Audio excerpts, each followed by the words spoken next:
Pourquoi un homme en costume 3 pièces gît-il face contre terre dans une décharge près de Détroit?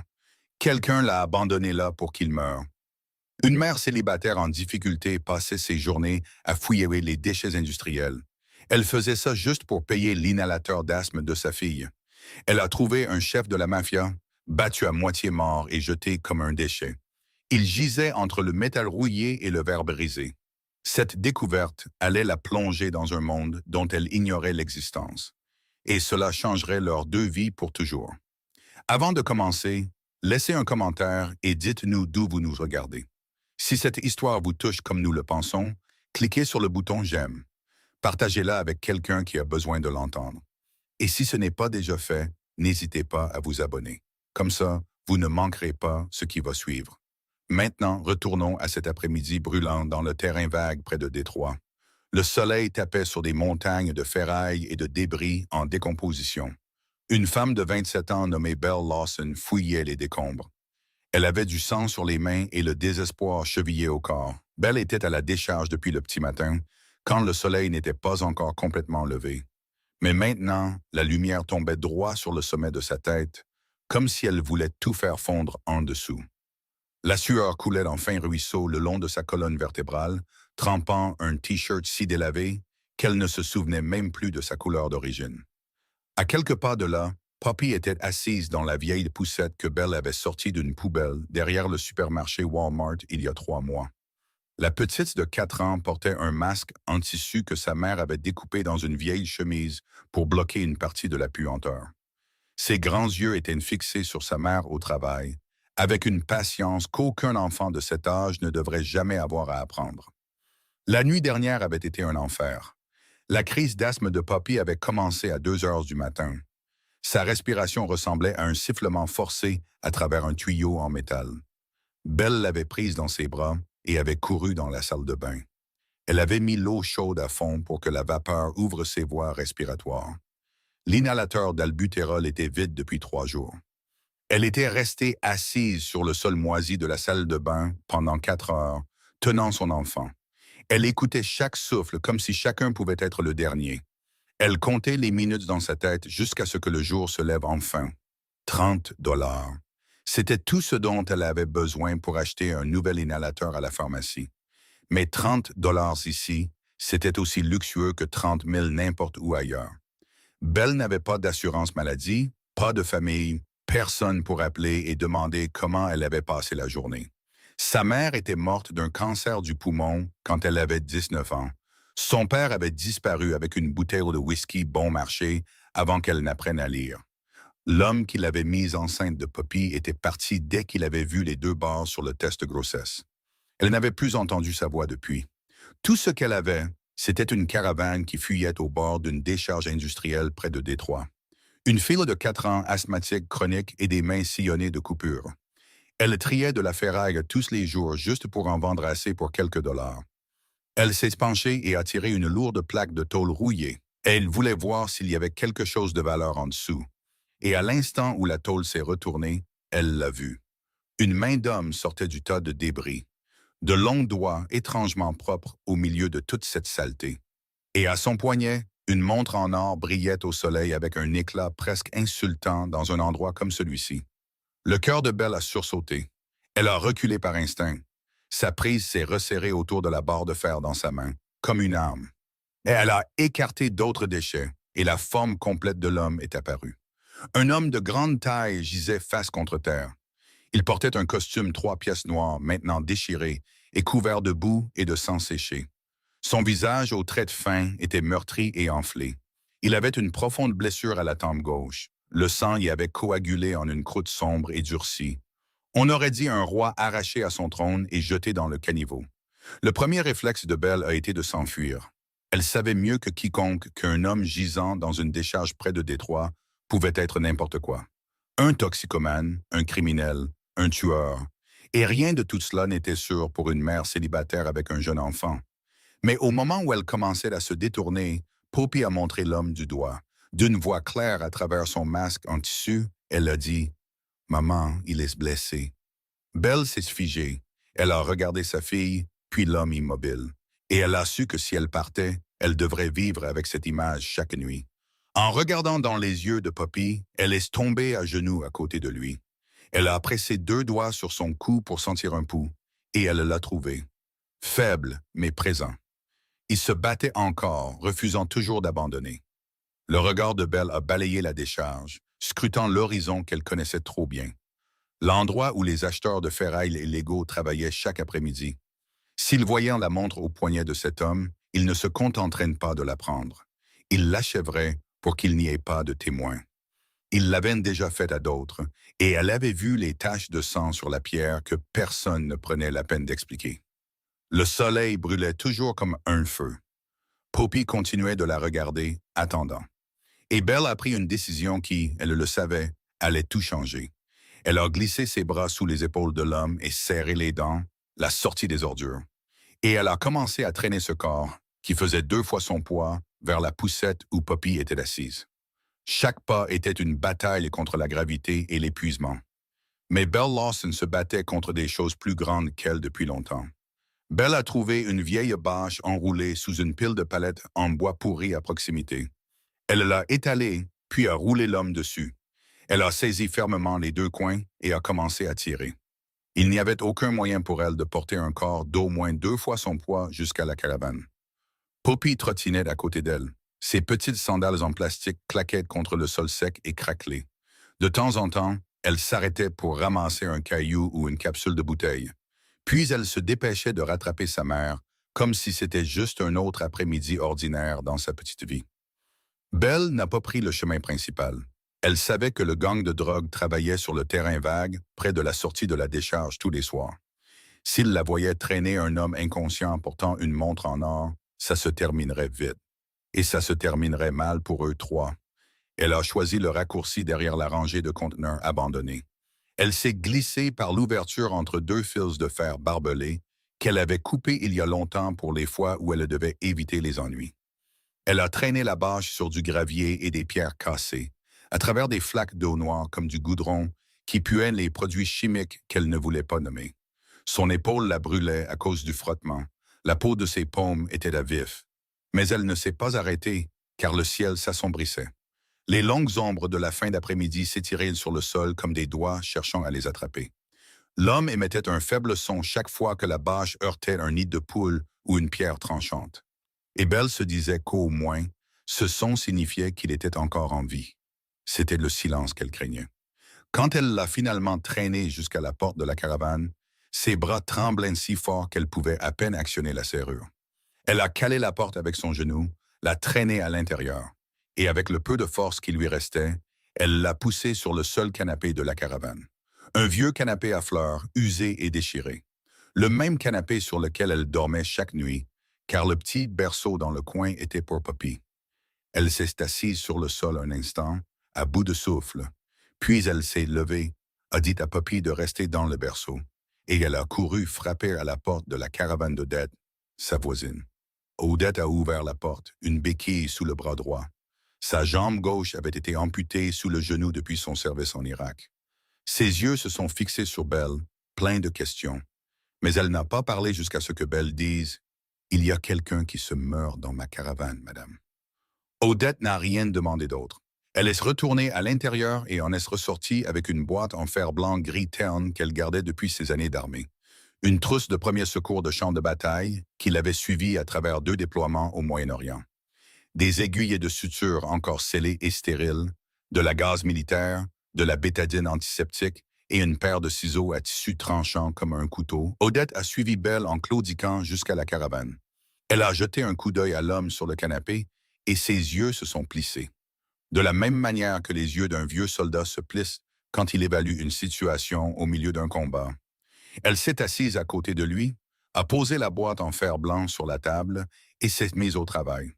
Ses mains étaient instables. Elles ne tremblaient pas. Même à 67 ans, elle a découpé le tissu collé à la blessure sur sa tempe. Elle a nettoyé le sang séché avec de la bétadine et a commencé à suturer avec de petits points réguliers. Le genre de calme que seule une personne ayant recousu de la chair sous les tirs peut avoir. L'homme a gémi, et son corps a tressauté chaque fois que l'aiguille perçait la peau, mais il ne s'est pas réveillé. Odette observait en travaillant.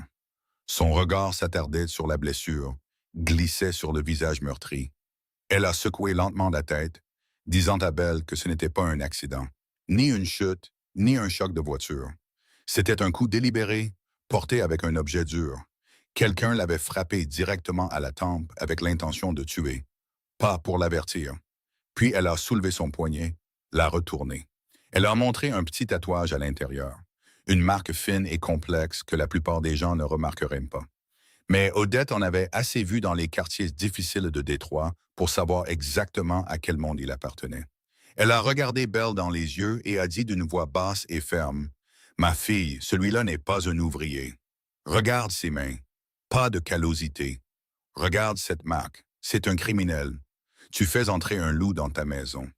Je ne dis pas ça pour te faire peur. Je le dis pour que tu saches ce que tu fais. » Belle a dégluti. Elle savait qu'Odette avait raison. Tout en lui criait le danger.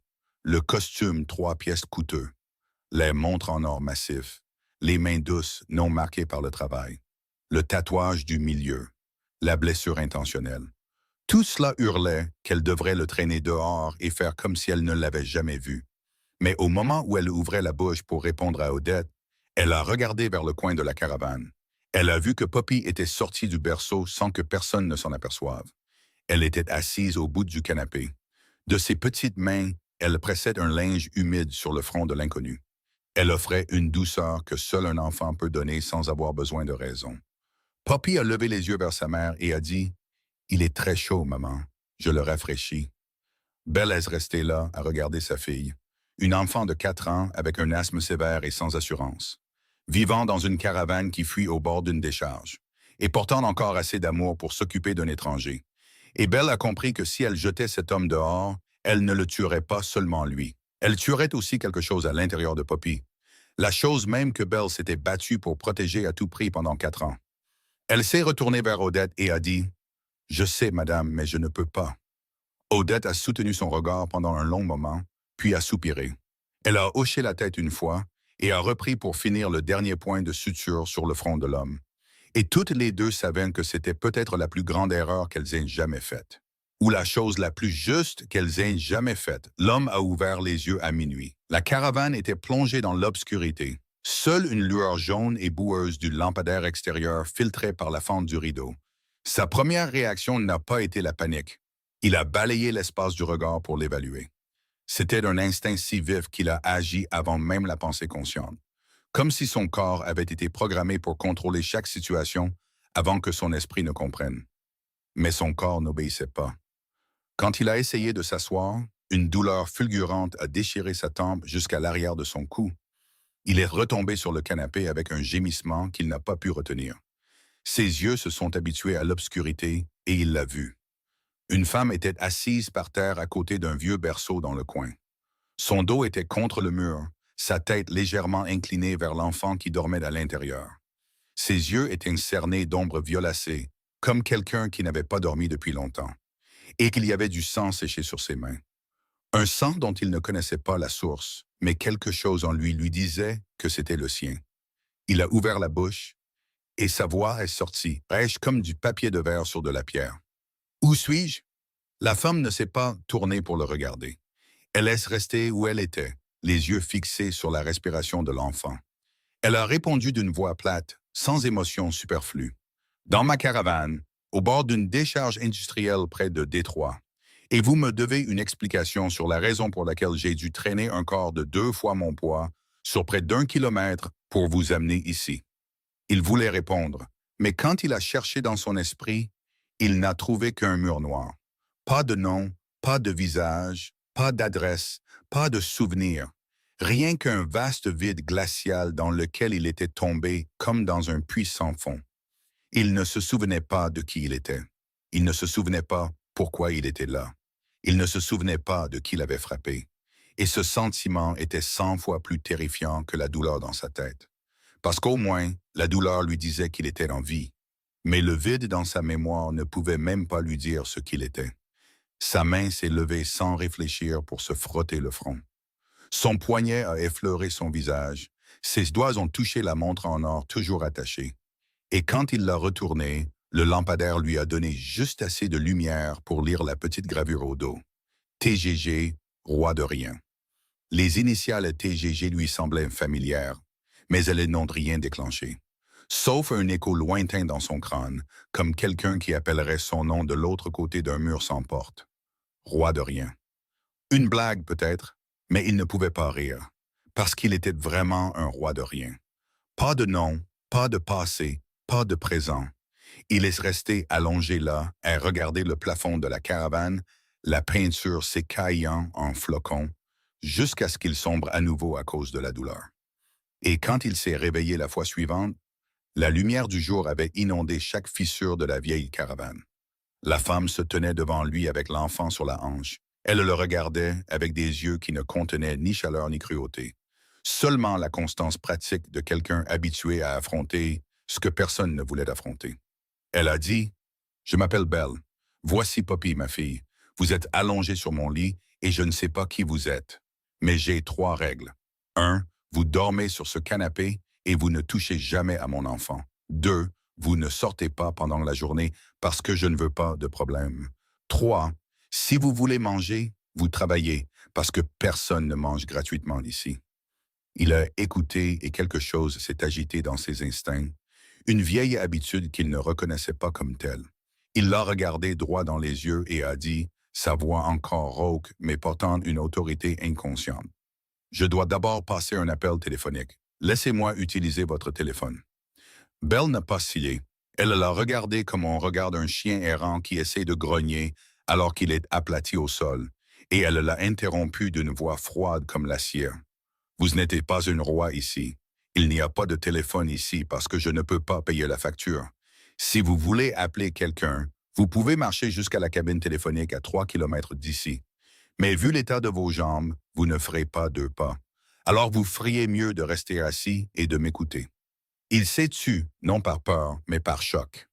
Le sentiment d'être interrompu en pleine phrase était étranger, comme si personne n'avait jamais osé le faire. Et la réaction de son corps l'a confirmé. Les muscles de sa mâchoire se sont crispés. Son dos s'est redressé malgré la douleur. Ses yeux se sont rétrécis sur elle avec une intensité qui aurait dû faire reculer n'importe qui d'autre. Mais Belle Lawson n'a pas reculé. Elle avait fait face à des agents de recouvrement qui martelaient à sa porte à minuit, à un ex-ivre qui frappait à sa caravane en réclamant de l'argent, à un médecin des urgences qui la regardait avec mépris quand elle amenait son enfant sans assurance. Elle ne reculait devant personne. Et elle n'allait certainement pas reculer devant un homme étalé sur son canapé qui lui devait la vie. Ils se sont regardés en silence. L'air entre eux était épais comme le moment avant un orage. Ce n'était pas une étincelle romantique.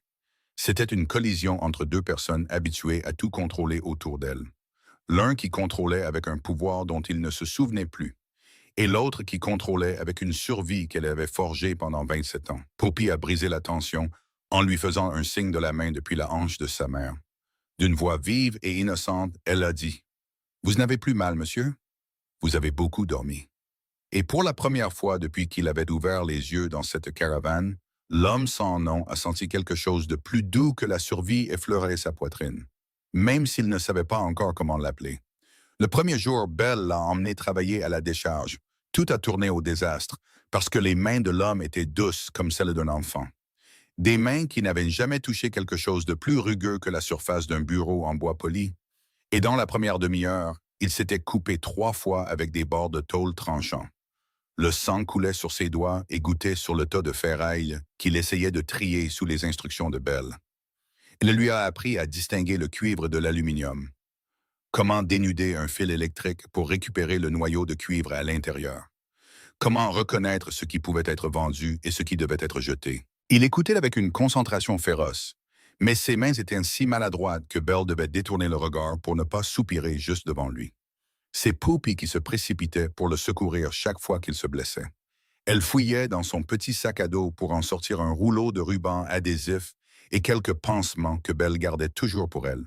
Elle les collait sur ses doigts, les tapotait avec sa petite paume, et elle disait de la voix familière d'un enfant qui avait dû se réconforter trop souvent, « Ce n'est pas grave, monsieur. Maman se blesse tout le temps. Maman se blesse plus que vous. » Cela l'a fait lever les yeux vers les mains de Belle pendant qu'elle travaillait vide, dénudant des fils. Et pour la première fois, il les a vraiment vus. Des doigts fins sillonnés de cicatrices, anciennes et nouvelles, superposées. Des ongles coupés à ras, des plaques de peau rose pas encore guéries à côté de callosités dures comme de la pierre. Et il a eu honte, une honte vive et claire, qui a traversé le mur de son amnésie. Même s'il ne comprenait pas comment un homme qui ne se souvenait pas de qui il était pouvait ressentir de la honte devant les mains d'une femme étrange. Mais il a seulement baissé la tête et a continué à travailler sans un mot. Dans l'après-midi, Bell lui a donné la tâche de réparer la fuite du toit de la caravane. Chaque nuit, de l'eau gouttait sur le sol. Il laisse monter avec un vieux marteau et quelques feuilles de tôle pour réparer. Ce qui était étrange, c'est que lorsqu'il a regardé les dégâts, sa tête a commencé à calculer toute seule. La pente, le point de drainage, où placer la pièce pour le meilleur effet. Comme si une partie de son cerveau fonctionnait séparément et n'avait pas besoin de mémoire. Il a colmaté la fuite, puis a remplacé la charnière de porte cassée. Il a réparé le tuyau qui fuyait sous l'évier avec des mouvements si précis qu'Odette, qui regardait de l'extérieur, a secoué la tête. Elle a dit à Belle, « Celui-là répare les choses comme un ingénieur, mais il tient un marteau comme si c'était la première fois qu'il en touchait un, ce qui signifie que sa tête sait, mais ses mains n'ont jamais eu à le faire. Et un homme comme ça est soit un professeur, soit un patron, pas un ouvrier. » Belle n'a pas commenté, mais elle en a pris note, ajoutant une autre pièce au puzzle de l'homme allongé sur son canapé qu'elle n'arrivait toujours pas à assembler. De tout ce qui l'a surprise, ce qui a le plus surpris Belle, c'est Poppy, une enfant habituellement timide avec les étrangers, une enfant qui s'accrochait à la jambe de sa mère chaque fois qu'elles allaient au dispensaire communautaire et refusait de regarder qui que ce soit. Et pourtant, elle n'avait pas du tout peur de cet homme.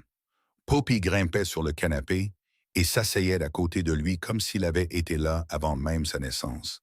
Elle lui racontait des histoires décousues, sans début ni fin, sur le chat errant près de la décharge, sur un nuage en forme d'éléphant qu'elle avait vu la veille. Elle lui faisait dessiner avec un crayon émoussé au dos d'un vieux prospectus, puis elle lui a appris les noms des papillons qu'elle avait lus dans un vieux livre trouvé dans les ordures. Monarque, papillon bleu, papillon jaune citron. Il l'écoutait avec une étrange patience constante, et quand elle lui a dit de dessiner un papillon, il a pris le crayon et sa main a glissé sur le papier. Les lignes étaient lisses, naturelles, sans effort, comme si cela ne nécessitait aucune réflexion. Les ailes sont apparues si vives que Poppy a poussé un cri de joie et a applaudi. Puis elle lui a dit « Dessine, Poppy ». Il l'a étudié un long moment avant de commencer à esquisser. Les yeux ronds, la masse de cheveux bouclés, le grand sourire. Et quand Belle est rentrée ce soir-là et a vu le portrait au dos du prospectus, elle est restée immobile un long moment. C'était si beau, elle n'arrivait pas à croire qu'un crayon émoussé et un bout de papier de récupération puissent créer quelque chose qui lui donnait envie de pleurer. Elle n'a rien dit sur le dessin, mais elle l'a glissé entre les pages d'un livre sous l'oreiller de Poppy. La nuit, quand Belle marchait 20 minutes jusqu'au petit restaurant où elle faisait la vaisselle pour un salaire, il restait pour surveiller Poppy. C'était la première fois dans la partie de sa vie dont il se souvenait, même si ce n'était que quelques jours, qu'il avait l'entière responsabilité d'un enfant. Poppy restait éveillé en attendant sa mère. Il ne savait pas quoi faire d'autre que de s'asseoir à côté du berceau, comme il avait vu Belle le faire chaque nuit. Il lui racontait des histoires qu'il inventait sur le moment, car il n'avait pas de souvenirs à raconter. Et Poppy écoutait, les yeux grands ouverts, qui devenaient lentement lourds jusqu'à ce qu'ils se ferment enfin. Sa petite main s'est enroulée autour de son doigt dans son sommeil. Il est resté assis là, craignant de bouger, craignant de la réveiller. Et dans l'obscurité de la caravane délabrée, il a senti quelque chose de plus lourd que la responsabilité pesée sur sa poitrine. Quelque chose qui, il le soupçonnait, avait manqué à sa vie d'avant, quelle qu'elle ait été depuis longtemps. Cette nuit-là, Belle est rentrée plus tard que d'habitude. Le restaurant avait été bondé et le propriétaire lui avait fait laver 2 dernières fournées de casseroles avant qu'elle ne puisse partir. Elle a donc marché sur la route familière et non éclairée du restaurant au parc de Caravane. Ses jambes lui faisaient mal jusqu'à l'os et ses mains étaient ridées d'avoir trempé dans l'eau savonneuse pendant 5 heures d'affilée. Elle ne pensait à rien d'autre qu'à vérifier Poppy, puis à s'effondrer sur le sol pour quelques heures de sommeil avant l'aube. Mais quand elle est arrivée, la caravane était dans le noir complet et la porte était ouverte. Le berceau était vide, le canapé était vide, et son cœur est tombé dans son estomac comme une pierre. Elle a couru à la caravane d'Odette. Odette a dit que Poppy avait eu une crise d'asthme environ 1 heure plus tôt. Il l'avait prise dans ses bras et s'était mis à courir. Et Odette n'avait pas pu l'arrêter. Belle a exigé de savoir où, et Odette a dit en direction du dispensaire communautaire.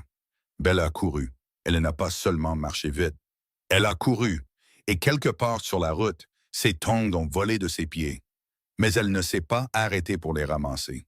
Elle a couru pieds nus sur l'asphalte fissuré pendant près de 20 minutes, jusqu'à ce qu'elle voie les lumières fluorescentes blanches et maladives du dispensaire communautaire.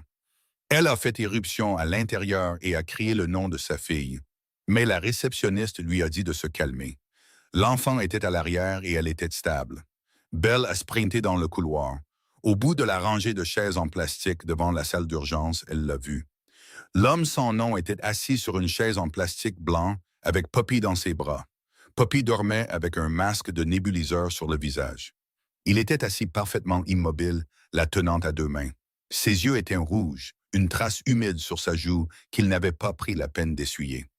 Belle s'est arrêtée au début du couloir. Tout ce qu'elle s'apprêtait à dire, chaque accusation, chaque question. Pourquoi n'as-tu pas amené Odette? Pourquoi as-tu emmené mon enfant au milieu de la nuit sans le dire à personne? Tout s'est dissous, parce qu'elle a vu la couverture sur ses genoux, celle dans laquelle elle enveloppait Poppy chaque nuit. Il l'avait émitouflé dedans avant de courir. Et cela signifiait que même dans la panique, il s'était souvenu de prendre une couverture parce que les nuits de Détroit étaient froides. Elle s'est approchée de lui et s'est assise sur la chaise en plastique à côté de lui sans un mot. Et ils sont restés assis en silence sous les lumières fluorescentes, écoutant le bourdonnement régulier du nébuliseur. Puis il a posé sa main sur son épaule, doucement, sans la serrer, juste posée là. Comme pour dire, elle va bien maintenant et tu n'as plus besoin d'être forte. Pas pour ce moment. Belle ne s'est pas retirée. Pour la première fois depuis qu'il était entré dans sa vie, elle a laissé cette main rester sur son épaule.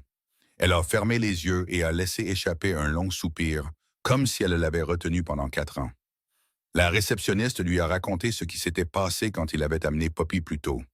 Le personnel avait d'abord exigé des papiers et une assurance. Mais il avait regardé l'employé droit dans les yeux et avait dit d'une voix que la réceptionniste a décrite comme la voix d'un homme qui n'a pas l'habitude qu'on lui refuse quelque chose. Soignez-la maintenant, ou je m'assurerai que cet endroit ne puisse pas ouvrir demain. Et ce qui était effrayant, c'est que personne dans la pièce n'a douté qu'il le pensait vraiment.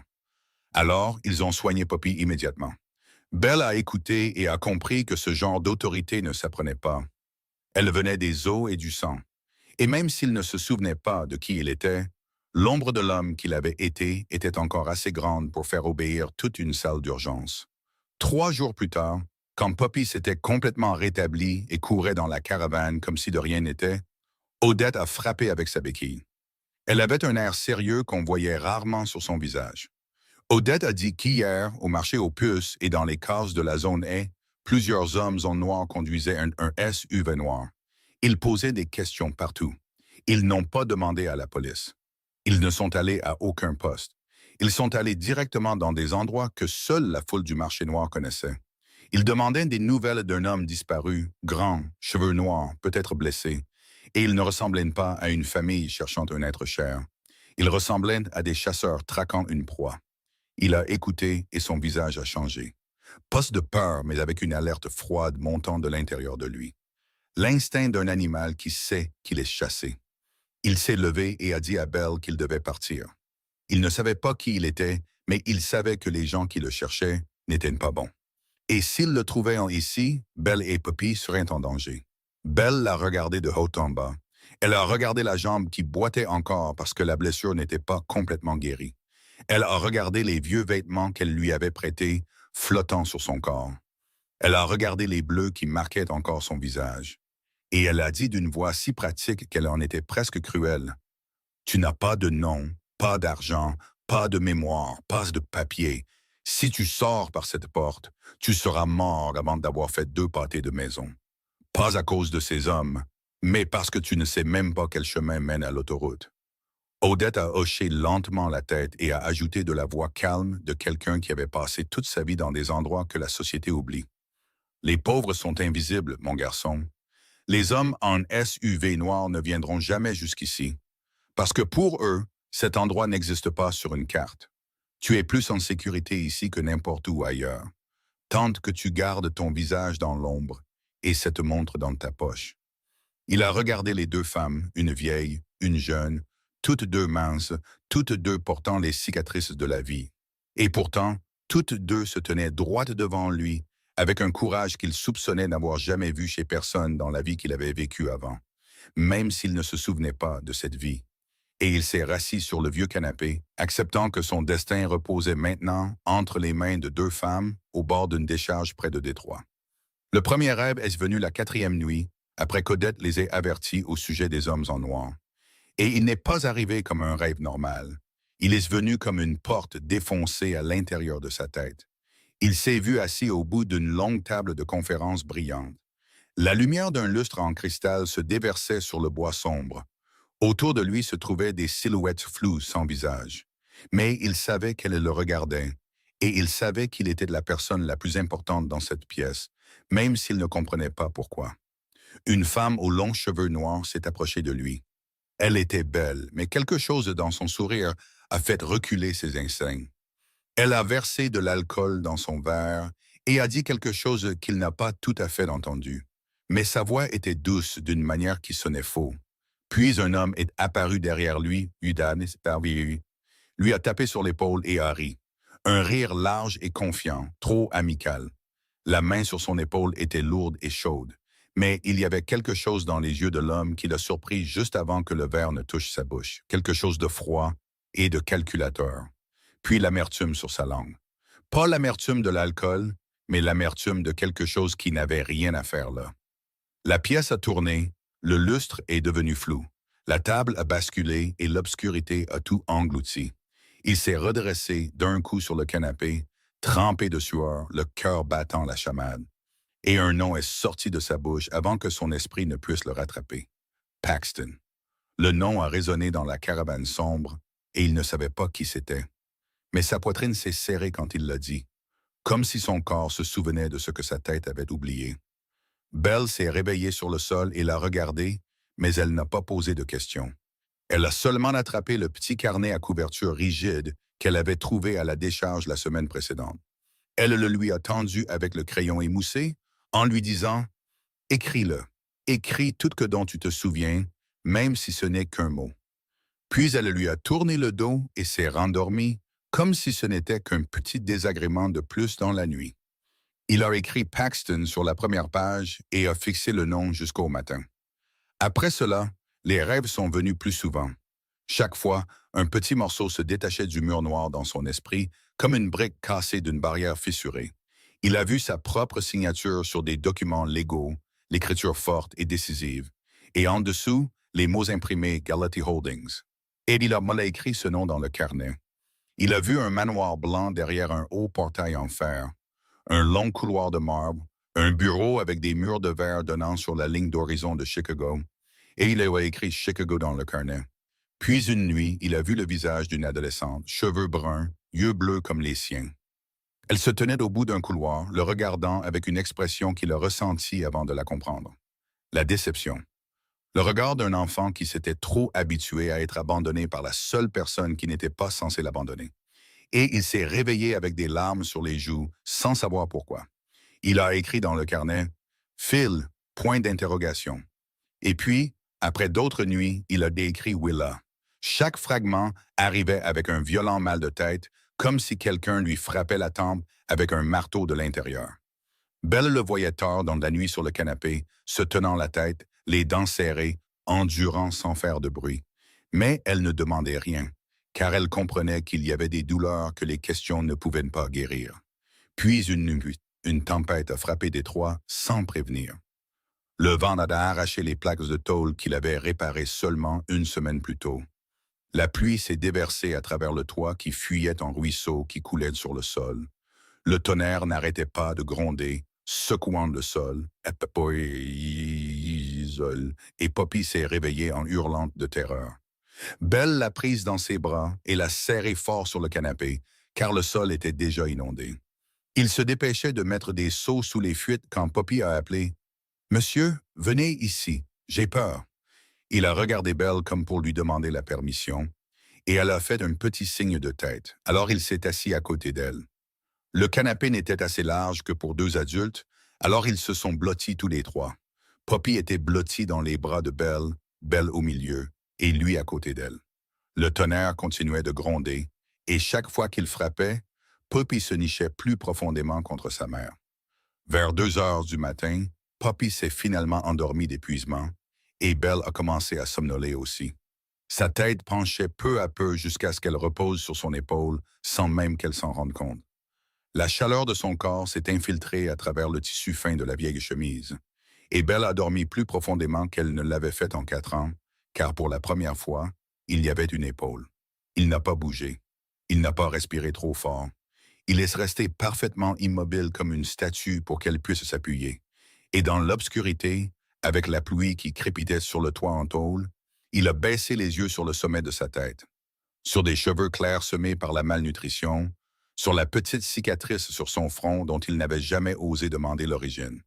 Et à ce moment-là, ses yeux ont dit des choses que sa bouche ne pourrait jamais dire, des choses qu'il ne pouvait peut-être même pas encore nommer lui-même. Belle s'est réveillée en sursaut alors que le ciel était proche de l'aube et a réalisé qu'elle s'était appuyée sur son épaule. Elle s'est retirée rapidement comme si elle avait touché du feu. La panique a traversé son visage un instant avant que la froideur familière ne revienne. Elle s'est levée, a soulevé Poppy et s'est éloignée sans regarder en arrière. Il n'a rien dit non plus, mais tous les deux savaient que quelque chose avait changé entre eux cette nuit-là. Silencieux et lent, comme de l'eau s'infiltrant à travers un mur. Et quand Belle a mis Poppy dans le berceau, elle est restée le visage tourné vers le mur pendant un long moment, parce qu'elle savait qu'elle tombait dans quelque chose de bien plus dangereux que tout ce que la décharge de Détroit pourrait jamais lui jeter. Belle a trouvé le journal cet après-midi-là, alors qu'elle triait une pile de vieux papiers dans le coin ouest de la décharge. Un Chicago Tribune jauni et froissé. Mais la page économique était encore lisible, et elle l'a lu. C'était son habitude de feuilleter tout ce qui contenait des mots imprimés avant de le jeter sur la pile de papier à revendre. Parce que parfois, il y avait des coupons encore valables à l'intérieur. Mais cette fois, ce n'était pas un coupon. C'était une photo d'une demi-page d'un homme en costume 3 pièces noires. Il se tenait devant un grand immeuble de verre, les traits fins, les yeux fixés sur l'appareil photo avec le sang-froid de quelqu'un habitué à être photographié sans avoir besoin de sourire. À côté de lui se trouvait une femme aux longs cheveux noirs dans une robe rouge. Son bras était passé dans le sien. Sous la photo, le gros titre disait que la famille demandait de l'aide pour retrouver le PDG disparu de Gallaty Holdings. Et en dessous, l'article décrivait la disparition mystérieuse de Gallaty, 36 ans, PDG de la société immobilière et d'investissement basée à Chicago, Gallaty Holdings. Disparu depuis plus de 2 semaines après un dîner privé avec sa belle-sœur Kendra Gallaty et le vice-président Paxton Reed qui coordonnait les recherches avec les autorités. Belle a fini de lire et ses mains se sont mises à trembler. Pas de peur, mais parce que tout s'est soudainement emboîté. Comme des pièces de puzzle qu'elle tenait depuis des semaines sans savoir à quelle image elles appartenaient. Des mains douces sans callosité, des instincts de commandement, une voix qui faisait obéir toute une salle d'urgence, le tatouage sur son poignet, la montre Patek Philippe et la gravure TG. Elle a plié le journal, l'a fourré dans sa poche et ne lui a pas dit un mot. Au lieu de ça, elle a attendu la nuit, quand Poppy dormait. Puis elle est allée à la caravane d'Odette et l'a sortie. Odette l'a lu sous la lampe jaune avec ses lunettes de lecture. Puis elle l'a posée et a regardé Belle sans la moindre surprise. Elle a dit qu'elle le savait depuis le premier jour, parce que le tatouage sur son poignet n'était pas un tatouage de gang de rue. C'était le genre qui appartenait à des hommes organisés. Le genre qu'elle avait vu dans les quartiers les plus dangereux de Détroit et de Chicago, à l'époque où elle avait encore ses deux jambes. La question n'était pas de savoir qui il était, car maintenant Belle le savait. La question était, quand le loup guérit et se souvient qu'il est un loup, revient-il mordre celui qui l'a sauvé? Belle est restée assise en silence pendant un long moment dans la caravane d'Odette. Elle écoutait les grillons à l'extérieur, pensant à l'homme qui avait porté Poppy dans la nuit. poignant au portrait qu'il avait dessiné de sa fille, pensant à la main qu'il avait posée sur son épaule à la clinique. Et elle devait que qui qu'il soit, elle lui devait la vérité, de la même manière qu'il lui devait une explication. Le lendemain matin, quand Poppy est sortie jouer avec le chat errant, Belle s'est assise en face de lui à la table de la cuisine. Elle a posé le journal sur la table, face cachée. Elle a dit « J'ai trouvé ça à la décharge ». Et puis elle l'a retourné. Il a baissé les yeux et le temps s'est arrêté. Ses yeux se sont fixés sur la photo de lui-même dans ce costume noir devant une tour de verre à Chicago. Et Belle a vu ses pupilles se dilater, puis se contracter, puis se dilater à nouveau, comme un appareil photo cherchant la mise au point. Et puis le mur noir à l'intérieur de sa tête s'est fissuré, pas lentement comme les petits fragments qui tombaient dans rêve depuis des semaines, mais en se brisant d'un seul coup, comme si quelqu'un avait frappé du verre avec une masse. Il s'est souvenu. Il s'est souvenu de tout. Il s'est souvenu de la longue table de conférence, mais maintenant il se souvenait de chaque visage autour. Il s'est souvenu de Kendra, sa belle-sœur, la femme aux cheveux noirs qui avait versé la boisson ce soir-là.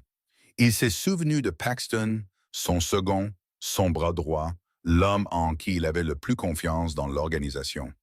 Il s'est souvenu du goût amer parce que Paxton avait mis quelque chose dans son verre. Il s'est souvenu de s'être effondré de sa chaise, d'avoir été traîné, battu, fourré dans un coffre, dans le noir. Il s'est souvenu du visage de Kendra, pâle de terreur dans l'ombre, paralysé par les menaces de Paxton alors qu'il ordonnait à ses hommes d'emmener Thane, prétendant qu'il le retirait seulement du conseil d'administration plutôt que de le laisser pour mort. Il s'est souvenu que ces deux-là avaient pris sa société, pris son organisation, pris tout ce qu'il avait construit. Et il s'est souvenu de Willa, sa fille, entre leurs mains, ne sachant pas que son père avait été trahi par sa propre famille. Il est resté assis, immobile, si longtemps que Belle a cru qu'il était retombé dans le vide. Mais ensuite, il a levé les yeux et elle a vu un homme complètement différent la regarder à travers ses yeux. Quand il a parlé, ce n'était pas la voix rauque et fragile de l'amnésique qui gisait sur son canapé. Elle était et froide, chaque syllabe contrôlée, comme si chaque mot était une balle chargée dans une chambre. Je me souviens, je sais qui je suis Gailletti et je sais qui m'a fait ça. Belle s'est penchée en arrière sur sa chaise. Juste un petit mouvement, mais assez pour lui dire que son corps réagissait avant que son esprit ne comprenne. Et elle avait peur, pour la première fois, vraiment peur de cet homme. Pas peur qu'il la frappe ou blesse Poppy, mais peur du froid absolu qui s'était abattu sur son visage en un instant. Peur de la façon dont les yeux qui avaient regardé le portrait de Poppy avec tant de douceur s'étaient transformés en deux abîmes noirs sans fond. Peur parce qu'elle réalisait que l'homme qui réparait les tuyaux et racontait des histoires à sa fille pour l'endormir avait disparu juste devant elle. Et celui qui était assis en face d'elle maintenant était quelqu'un d'autre entièrement. Quelqu'un que le journal appelait un PDG, mais Codette appelait un loup. Et Belle commençait à comprendre pourquoi.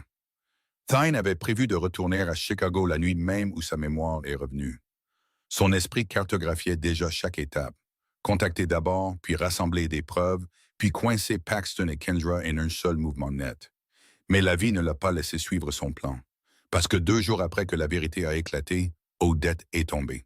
Elle est tombée juste sur les marches de sa caravane. Sa béquille a glissé sur une planche pourrie qu'elle avait l'intention de réparer, mais n'avait pas eu le temps. Et tout son corps est tombé avec un bruit sec et craquant que Belle a entendu de l'autre côté du terrain vague. Et elle a su instantanément que c'était un os. Parce qu'elle avait entendu ce son une fois quand sa mère était tombée de son lit d'hôpital l'année où Belle avait 18 ans. L'ambulance est arrivée 40 minutes plus tard. Parce que c'était le genre de périphérie où tout arrivait en retard, même l'espoir. Ils ont emmené Odette à l'hôpital public où le médecin a dit que sa hanche était fracturée et qu'elle avait besoin d'une opération de remplacement. Le coût s'élevait à des dizaines de milliards de dollars. Son assurance d'ancien combattant ne couvrirait qu'une petite partie car elle avait dépassé la limite d'âge pour ce type d'opération.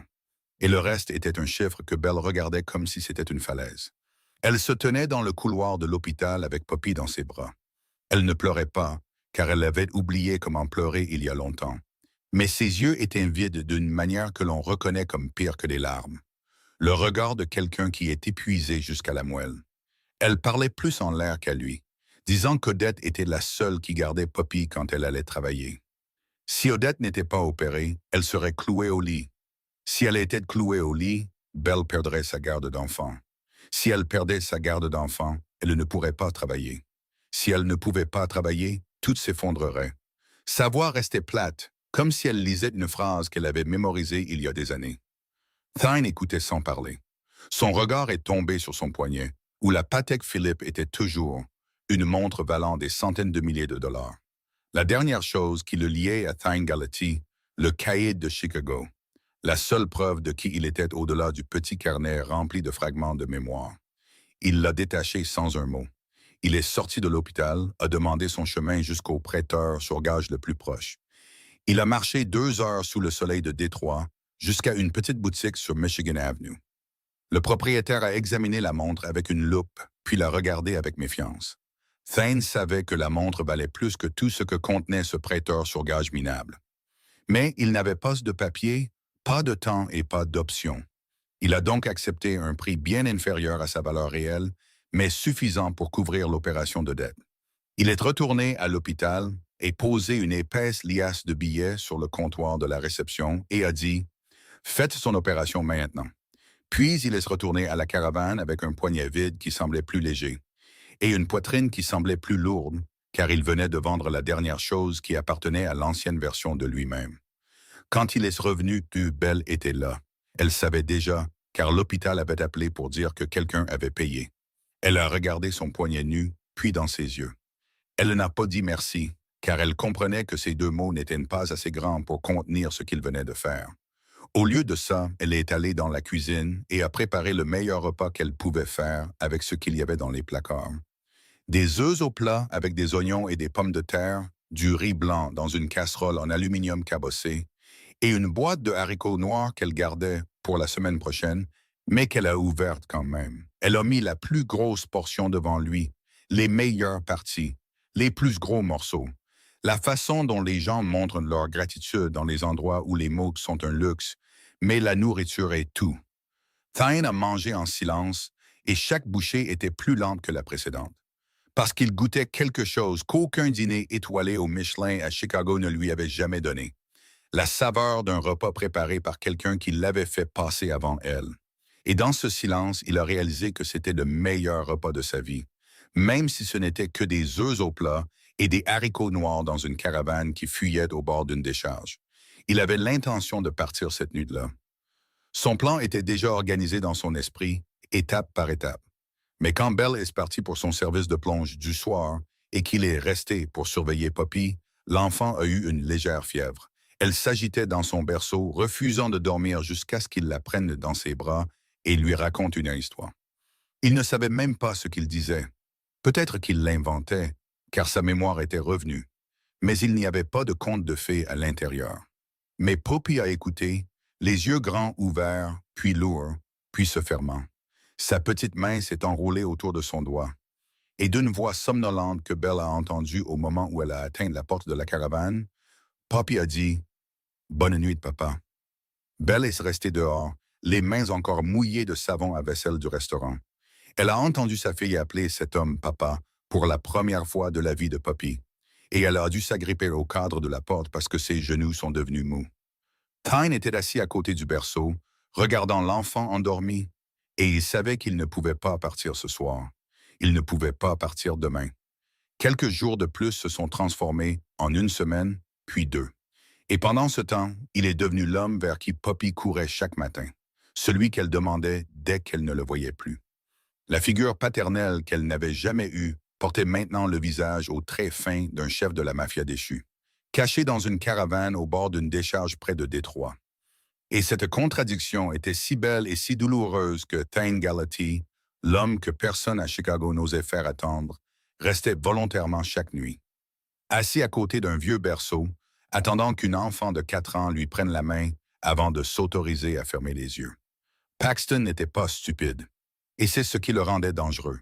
Parce qu'après plus d'un mois sans trouver le corps de Thane dans aucune morgue de Chicago à Détroit, il a commencé à soupçonner que la proie pourrait encore être en vie, et il est forcé de la recherche d'un cadavre à la chasse d'un homme. Cette fois, avec méthode. Il a envoyé 3 de ses hommes à Détroit avec la photo de Tyne imprimée. Ils l'ont affiché dans chaque prêteur sur gage, chaque bar miteux, chaque gars est dans un rayon de 30 kilomètres de la zone où il avait ordonné de jeter le corps cette nuit-là. Et c'est la Patek Philippe qui a trahi Thane. Parce que le propriétaire du prêteur sur Gage de Michigan Avenue, le même homme qui avait examiné la montre à la loupe une semaine plus tôt, a jeté un coup d'œil à la photo que les hommes de Paxton lui ont montrée et a immédiatement hoché la tête. Personne n'oubliait le visage d'un homme qui apportait une Patek Philippe dans un prêteur sur gage de seconde zone près de Détroit. Le propriétaire a pointé vers l'ouest et a dit que l'homme était retourné vers le parc de caravanes près de la décharge industrielle. Bell a quitté le travail plus tôt que d'habitude cet après-midi-là. Le restaurant avait fermé tôt qu'après l'éclatement d'une canalisation d'eau. Elle rentrait chez elle avec Poppy quand elle a vu un SUV noir garé à l'entrée du chemin de terre menant au parc de caravanes. 2 hommes en veste noire se tenaient là, parlant aux voisins 3 caravanes plus loin. L'instinct de survie qu'elle avait affûté pendant 27 ans s'est déclenché.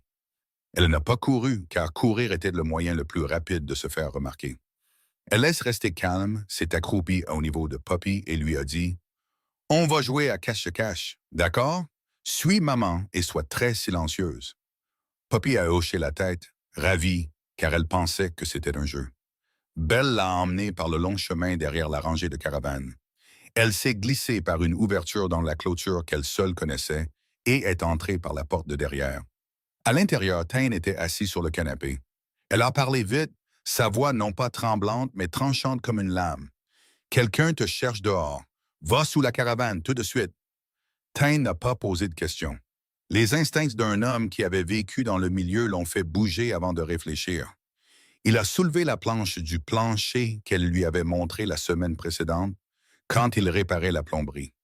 Il s'est glissé dans l'espace entre le sol de la caravane et la terre.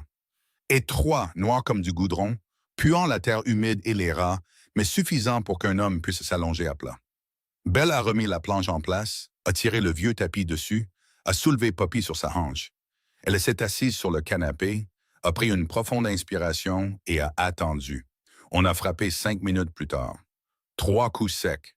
Pas le genre de coup qu'un voisin utilise pour emprunter du sucre, le genre utilisé par quelqu'un qui s'attend à ce que la porte s'ouvre.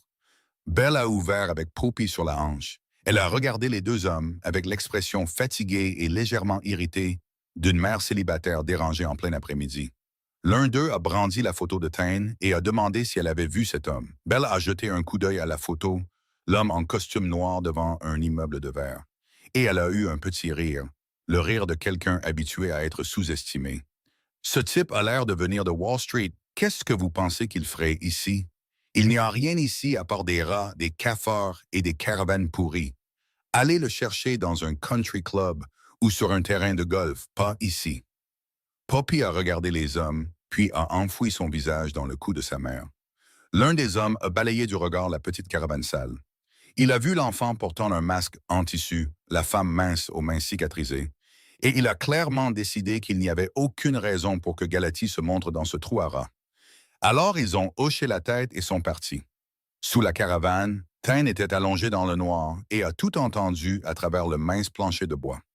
Il a entendu la voix de Belle, calme au point d'être froide. Il a entendu les pas des hommes. Il a entendu la porte se fermer.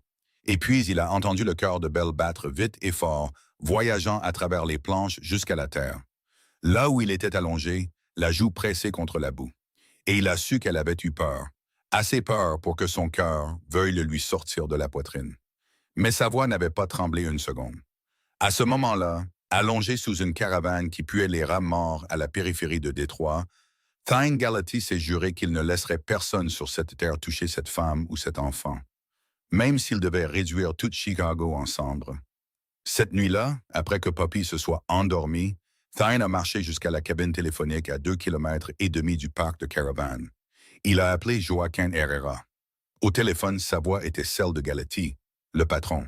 Pas celle de l'homme qui dessinait des papillons pour une enfant. Il a donné des ordres brefs. Prépare les papiers, gèle les comptes. Rassemble les preuves des transactions illégales de Paxton. Je serai de retour dans 2 jours. À l'autre bout du fil, Joaquin est resté silencieux un instant, puis a dit « Oui, monsieur. » La nuit avant son départ, Tyne était assis sur les marches de la caravane. Il regardait un ciel de Détroit sans étoiles, délavé par les lumières des usines et la pollution. Belle est sortie et s'est assise à côté de lui. Assez loin pour qu'ils ne se touchent pas, mais assez près pour sentir la chaleur. Elle ne l'a pas regardé. Elle a fixé l'obscurité devant elle et a demandé de la voix plate sous laquelle il avait appris à entendre l'émotion. Quel genre d'homme seras-tu en retournant là-bas? Celui qui répare mes tuyaux ou le patron que toute la ville de Chicago craint? Tyne voulait répondre, mais il ne pouvait pas lui mentir, parce qu'elle était la dernière personne sur Terre à qui il voulait mentir. Alors il est resté silencieux, et ce silence était la réponse la plus honnête qu'il avait. Puis il est entré, s'est penché sur Poppy et a embrassé son front pendant un long moment, comme s'il voulait graver l'odeur de ses cheveux dans ses os. Et il a glissé une enveloppe d'argent sous l'oreiller de Belle. L'argent restant de la vente de la montre qu'il avait gardée pour le voyage de retour à Chicago. Mais maintenant, il trouverait un autre moyen. Il est parti dans la nuit sans se retourner, parce qu'il savait que s'il se retournait, il ne pourrait pas partir. Belle est restée assise sur les marches, écoutant ses pas s'éloigner sur le chemin de terre jusqu'à ce qu'il n'y ait plus rien.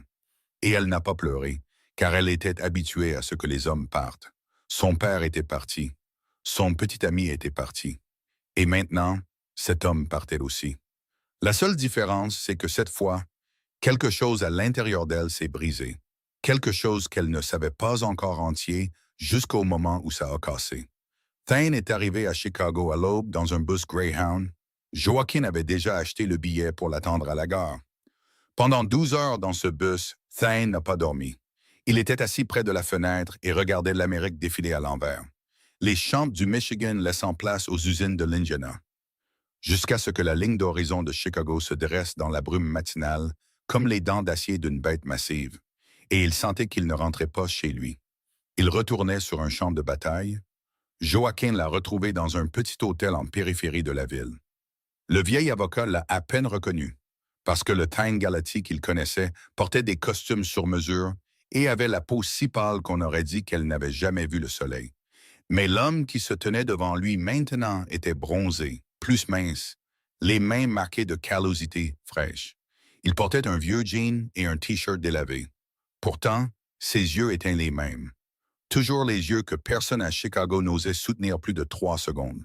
Joaquin avait tout préparé comme ordonné.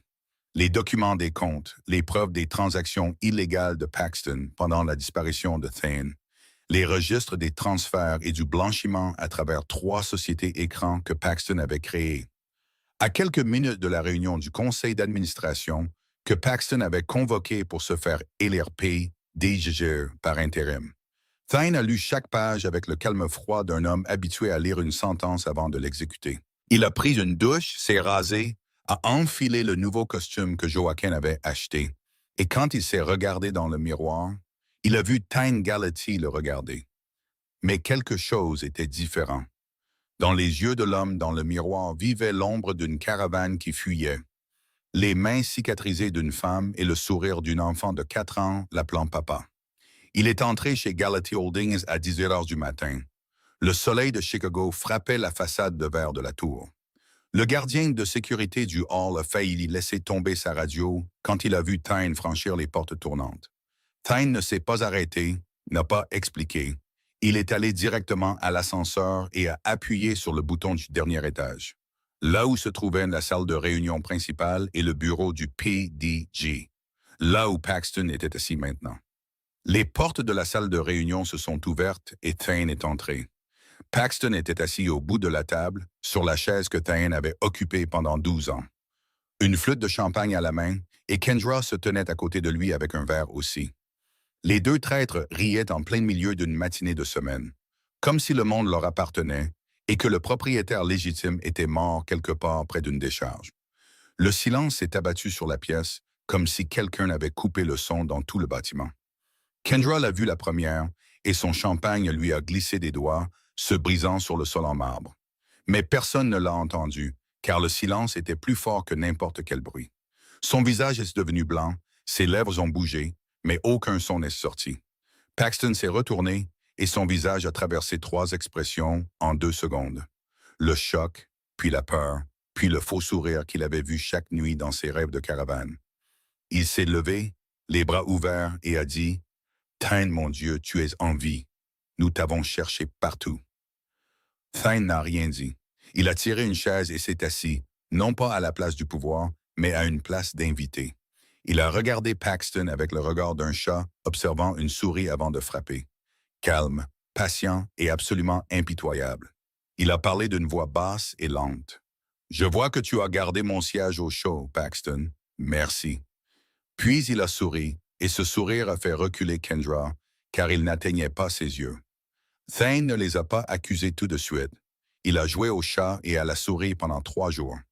Il a convoqué une réunion du conseil d'administration en tant que PDGE officiellement réintégré. Et lors de cette réunion, il a exposé chaque page de preuve des transactions illégales de Paxton. Chaque chiffre, chaque signature, chaque compte écran.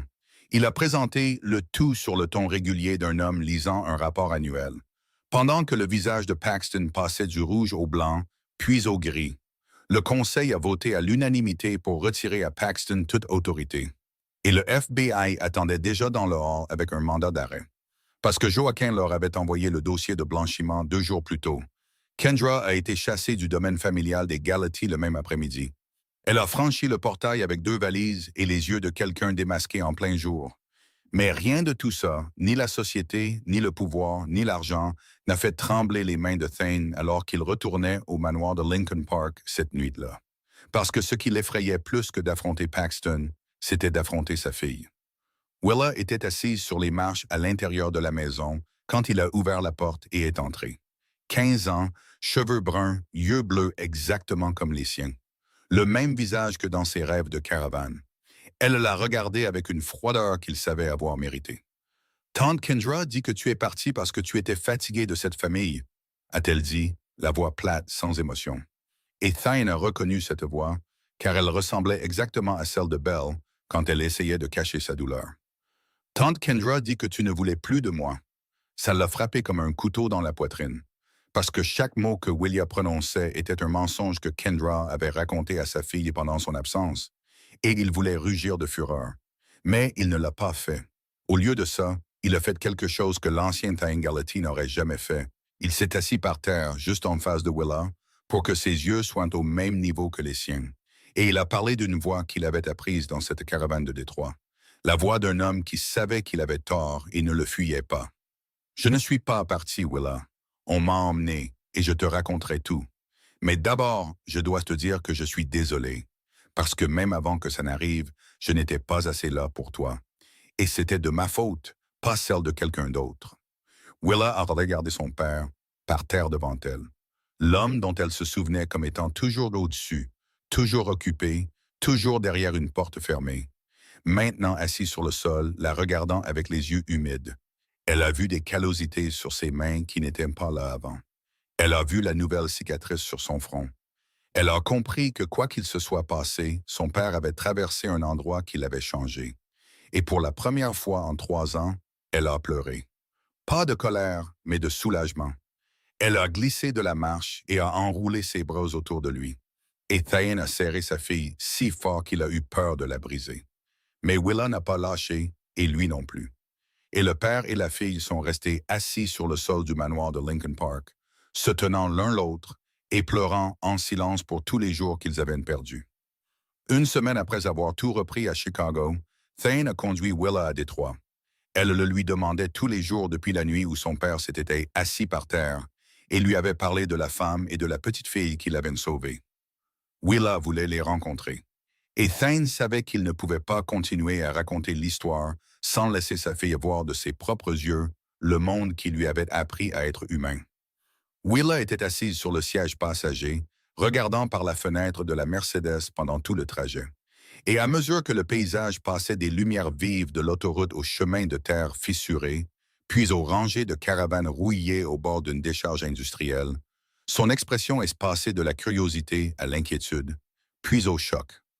Et elle a murmuré, « Papa, des gens vivent vraiment ici. » Il a hoché la tête et a dit, « Oui, et j'ai vécu ici pendant des semaines. Et ce furent les semaines les plus importantes de ma vie. » Quand la Mercedes s'est arrêtée devant la caravane de Belle, la porte s'est ouverte en grand. Poppy en est sortie comme une petite balle, sprintant sur ses courtes jambes à travers le terrain vague. Elle s'est jetée contre les jambes de Tyne, le serrant fort comme si elle avait peur qu'il disparaisse à nouveau. Elle a levé les yeux et a crié d'une voix aiguë que tout le parc de caravanes pouvait l'entendre. « Tu es de retour. Tu es de retour, maman. Il est de retour. » Et Tyne s'est penché, l'a prise dans ses bras, et cette fois, il n'a pas pu cacher ce qu'il ressentait. Ses yeux sont devenus rouges, et il l'a serré contre lui. Belle se tenait sur le pas de la porte, observant. Son regard passait de la Mercedes au costume que portait Tyne, puis à Willa, debout à côté de la voiture, regardant Poppy avec de grands yeux.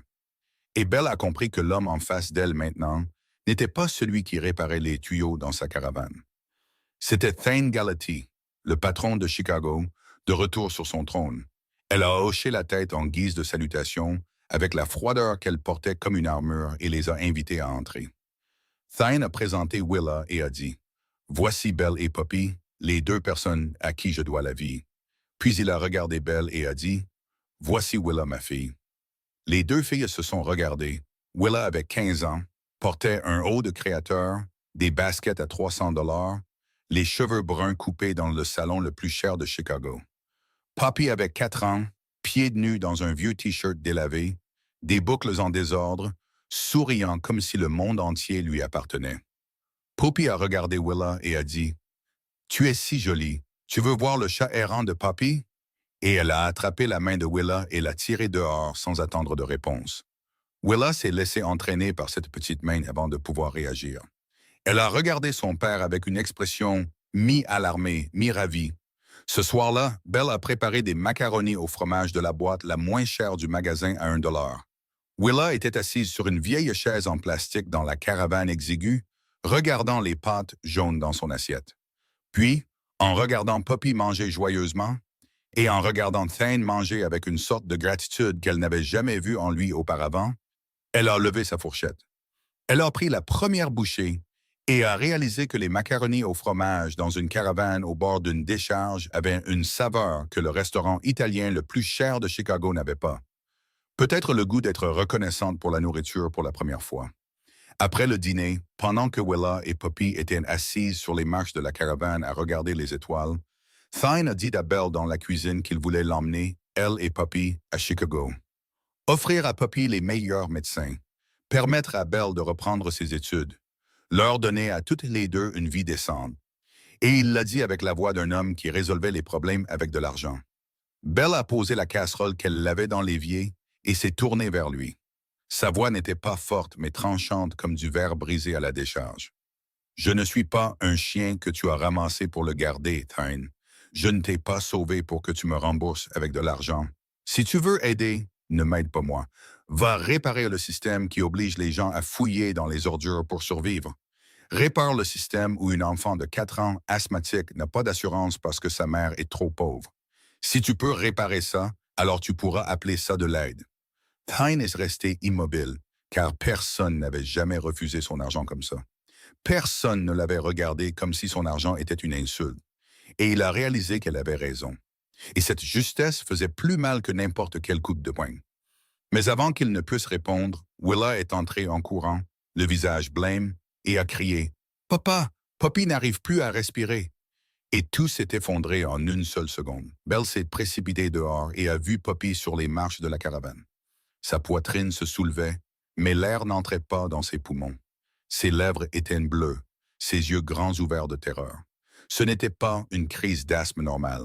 C'était la pire crise que Belle ait jamais vue, et qu'elle savait que le dispensaire communautaire ne pourrait pas la gérer cette fois.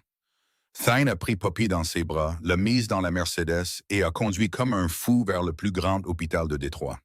En chemin, il a appelé Joaquin et lui a ordonné de faire venir le meilleur spécialiste en pneumologie pédiatrique de Chicago dans un jet privé à Détroit immédiatement, peu importe le coût. Aux urgences, le médecin a dit que Poppy avait un pneumothorax, une complication de l'asthme chronique avec un poumon affaissé. Elle avait besoin d'une intervention immédiate. Belle se tenait devant les portes des urgences, regardant à travers la vitre sa fille sur le lit.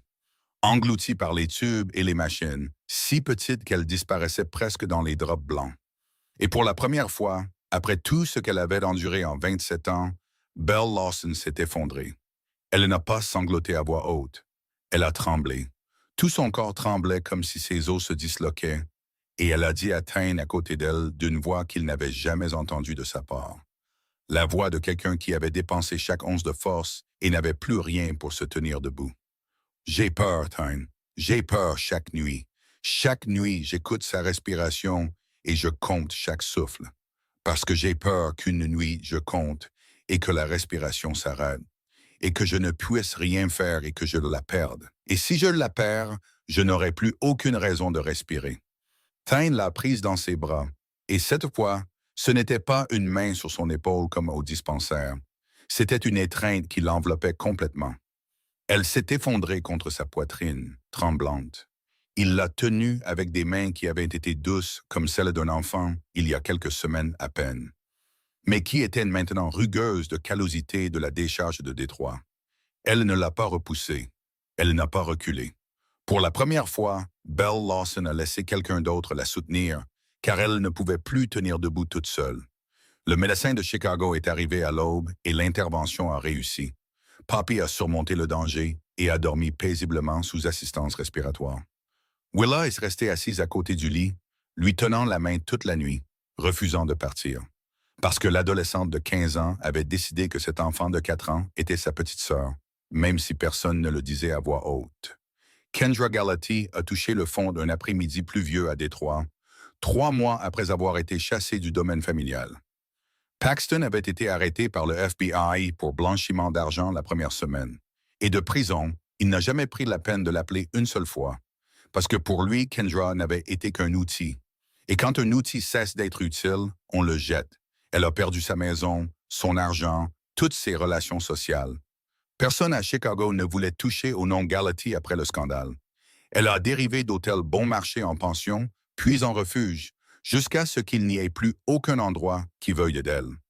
Et elle s'est souvenue de l'adresse qu'un des hommes de Paxton avait rapportée avant d'être arrêté.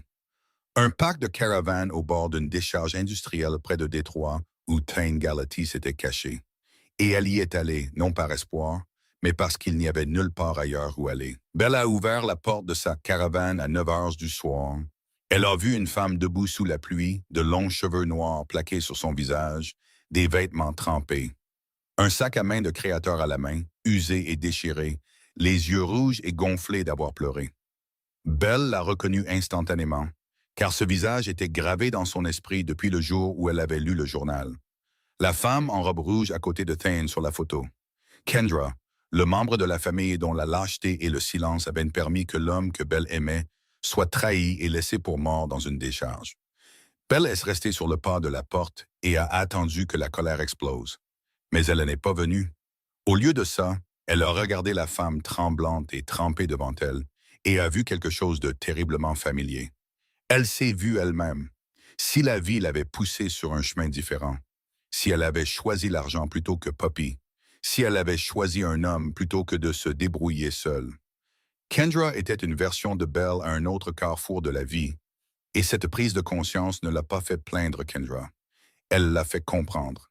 Elle s'est écartée et a dit « Entrez ». Kendra est entrée et a regardé la pièce exiguë où elle n'aurait pas mis les pieds des mois plus tôt, et tout ce qu'elle a pu dire, ce sont 3 mots. « Je n'ai nulle part où aller ». Belle lui a tendu une serviette sèche et un bol de nouilles chaudes. Elle a montré un coin du sol où elle pourrait dormir cette nuit, et n'a rien demandé d'autre, car Belle ne demandait jamais trop à quelqu'un qui saignait, que le sang soit sur la peau ou à l'intérieur de la poitrine. Le lendemain matin, Odette est venue avec sa béquille.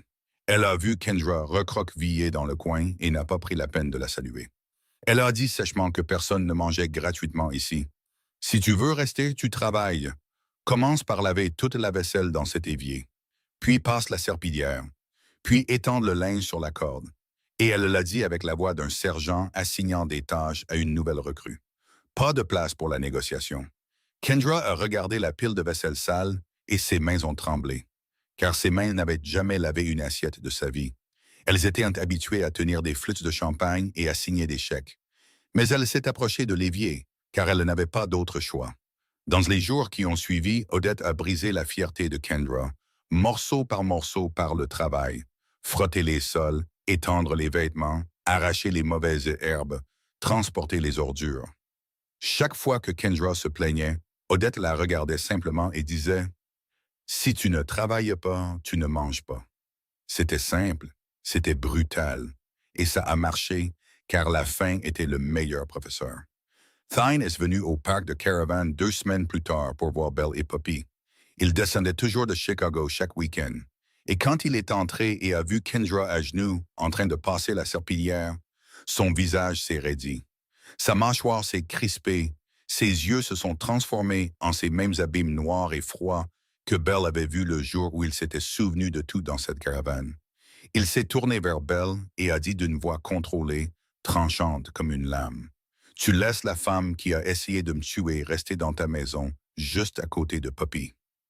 Belle a soutenu son regard sans ciller et a répondu de la voix calme qu'il avait appris à ne pas pouvoir ébranler. Tu étais dangereux, toi aussi, et je t'ai laissé rester. Odette a dit que tu étais un loup, et je t'ai quand même laissé dormir sur mon canapé, à côté de ma fille. Je ne décide pas qui mérite d'être sauvé, Tyne. Je sauve quiconque saigne, parce que c'est comme ça que ma mère m'a appris à vivre avant de mourir.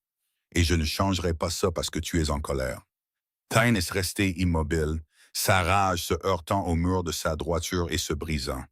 Parce qu'elle avait raison, et il savait qu'elle avait raison, car il en était la preuve vivante. Kendra était à genoux sur le sol et l'a regardé, des larmes tombant sur le carrelage qu'elle venait de nettoyer. Et elle a dit, « Je suis désolé, Tyne. Je sais que désolé n'est pas suffisant, mais je n'ai rien d'autre à te donner. » Tyne a baissé les yeux sur la femme à genoux à ses pieds. Sa belle-sœur, dont la lâcheté et le silence avaient permis à Paxton de presque le tuer.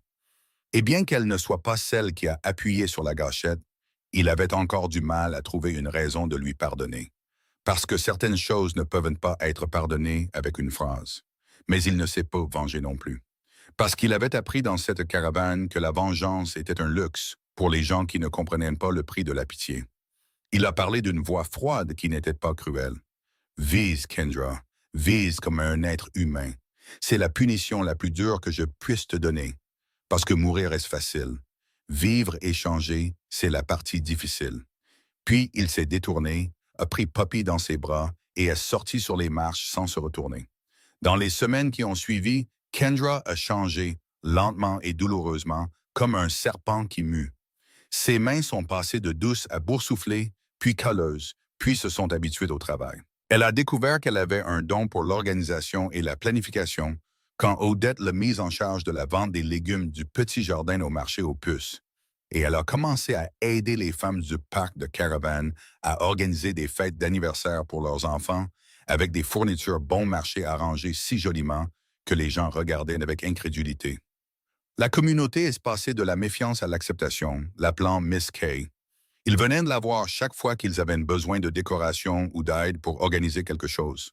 Puis un jour, Paxton a appelé de la prison fédérale.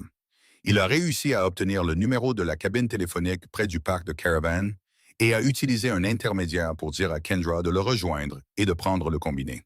Il a essayé de l'attirer avec des promesses d'argent à sa sortie, avec un nouveau plan. Kendra a tenu le combiné et a écouté jusqu'à ce qu'il ait fini. Puis elle a répondu d'une voix qu'elle n'aurait pas pu avoir 3 mois plus tôt, la voix de quelqu'un qui avait touché le fond et s'était relevé sans que personne ne l'attire. « Je suis pauvre, Paxton, mais je dors la nuit. Et c'est quelque chose que toi et moi n'avons jamais eu quand nous étions riches. » Puis elle a raccroché et est retournée à la caravane pour continuer à passer la serpillière, parce que le sol n'allait pas se nettoyer tout seul.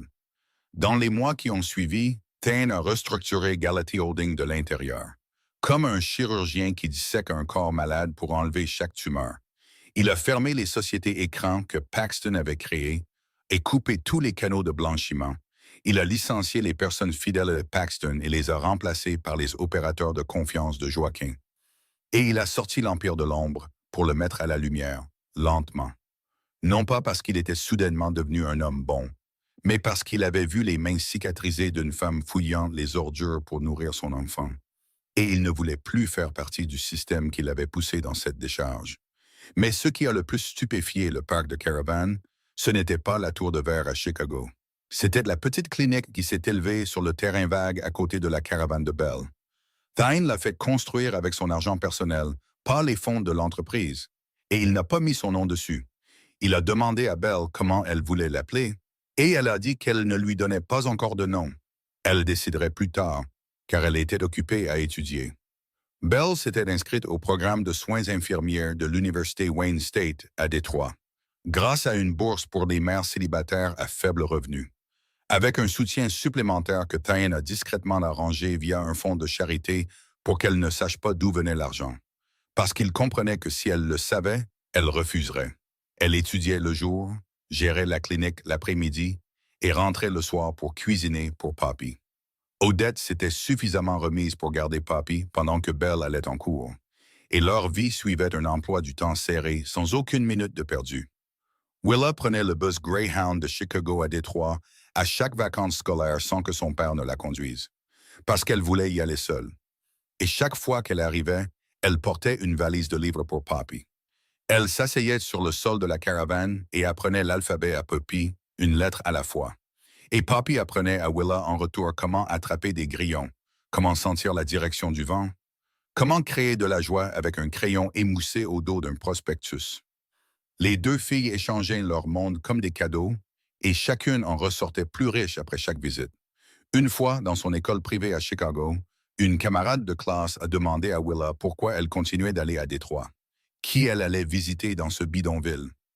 Willa a regardé la fille droit dans les yeux et a dit « Je rends visite à ma petite sœur, et si tu appelles l'endroit où vit ma sœur un bidonville une fois de plus, je m'assurerai que ce soit la dernière fois que tu m'adresses la parole. » Elle a perdu quelques amis après ça, mais elle s'en fichait, parce qu'elle avait appris de Belle que les relations achetées par le silence face à l'injustice ne valaient pas la peine d'être gardées. Kendra est devenue Miss Kay pour tout le parc de Caravan. Elle organisait des anniversaires, des baby showers, des remises de diplômes de maternelle pour les enfants des voisins.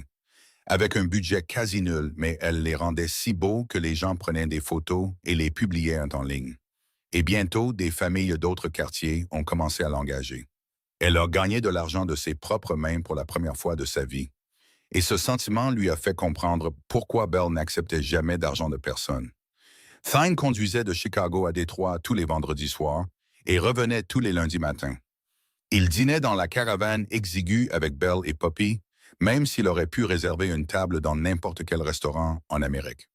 Il s'asseyait sur une vieille chaise en plastique, mangeait ce que Belle cuisinait et racontait des histoires à Poppy avant qu'elle ne s'endorme. Et chaque nuit comme ça, il regardait par la fenêtre de la caravane les lumières des usines clignoter à l'horizon. Et il savait qu'il avait bâti un empire d'1 milliard de dollars. Pourtant, il a fallu tout perdre, être jeté dans une décharge et vivre dans une caravane qui fuit pour comprendre que le succès n'a aucun sens si l'on termine chaque journée dans une maison vide. Et c'était une leçon qu'aucune école de commerce n'enseignait. Mais une décharge près de Détroit la lui avait apprise, avec la puanteur et l'amour. Odette ne s'est jamais complètement remise de l'opération de la hanche, même si les médecins l'ont qualifiée de succès. Parce qu'à 67 ans, avec une prothèse de jambe et un corps qui avait survécu à 2 déploiements en Irak et 20 ans dans un parc de caravanes, le succès signifiait seulement qu'elle n'était pas morte. Ça ne voulait pas dire qu'elle allait bien. Elle marchait plus lentement, respirait plus lourdement, et les mains qui avaient suturé des blessures sur un champ de bataille tremblaient maintenant quand elle soulevait une tasse de café. Et Belle voyait ce changement chaque jour, car elle était infirmière. Elle laissait lire les signes que la plupart des gens manquaient, des respirations plus courtes, des chevilles enflées, une légère teinte bleutée au bout des doigts. Le cœur d'Odette faiblissait, et Belle le savait. Mais elle ne le disait pas, car il y avait des vérités qui ne changeaient rien, sauf à rendre le temps restant plus lourd. Un soir d'automne, quand les feuilles à Détroit ont commencé à jaunir, et que l'air portait cette odeur de fumée froide qui annonçait l'hiver, Odette a appelé tout le monde. Elle a appelé Belle et Poppy de la caravane voisine. Elle a appelé Kendra de la petite chambre qu'elle louait au bout de la rangée. Et elle a appelé Thane aussi, car c'était vendredi et il venait d'arriver de Chicago. Odette était assise dans le vieux fauteuil de sa caravane, le même fauteuil dans lequel elle s'était assise pendant 20 ans depuis son retour d'Irak. Et elle a regardé chacun d'eux avec des yeux toujours brillants. Des yeux que l'âge et la maladie n'avaient pas réussi à ternir. Elle a d'abord regardé Belle et a dit « Ma fille, tu as fait quelque chose que je ne suis pas sûr que j'aurais eu le courage de faire. Tu as sauvé un loup et tu l'as transformé en homme. Et ça, c'est un miracle. Pas le genre des contes de fées. Le genre fait par des gens qui n'ont rien d'autre qu'un cœur et qui choisissent quand même de donner au lieu de garder. Puis elle a regardé Tyne et sa voix s'est durcie, comme un sergent donnant ses derniers ordres à un soldat avant sa démobilisation.